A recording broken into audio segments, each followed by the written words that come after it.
But how does creativity take place? From my remarks on the inherent complexity, messiness and dynamics of cities, it follows that urban spaces are not pre-given, fixed forms that are just out there. They are produced through their everyday use. In this sense, urban space is always under construction, even after the architects and urban designers have done their work and gone home. Space is a simultaneity of stories so far, as human geographer Doreen Massey has nicely written. A simultaneity of stories only so far in that they are invariably in the process of being rewritten and overwritten. In other words, cities are continuously performed. Indeed, the phenomenon of contemporary urban development has been called a quote-unquote cultural performance. If we adopt such a performative approach to cities and creativity, then our senses are attuned to the creative realities and potentials of the urban. As Ash Amin and Nigel Thrift write in their book Cities Reimagining the Urban, and I quote here, "Cities are places of work, consumption, circulation, play, creativity, excitement, boredom. They gather, mix, separate, conceal, display. They support unimaginably diverse social practices.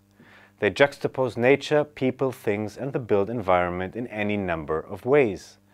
Urban life is the irreducible product of mixture."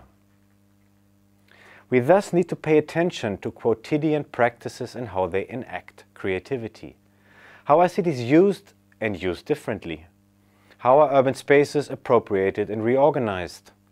How are urban practices performed and transformed? It is here, if you like, on the ground, where creativity plays out.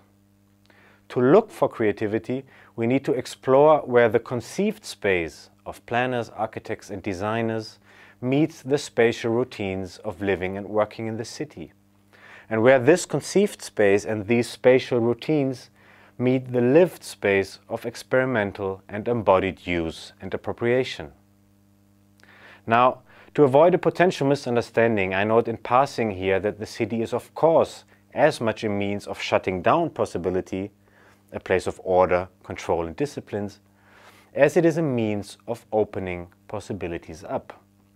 Stadtluft macht frei, town air makes you free, was a legal principle of the Middle Ages, which later turned into a famous proverb.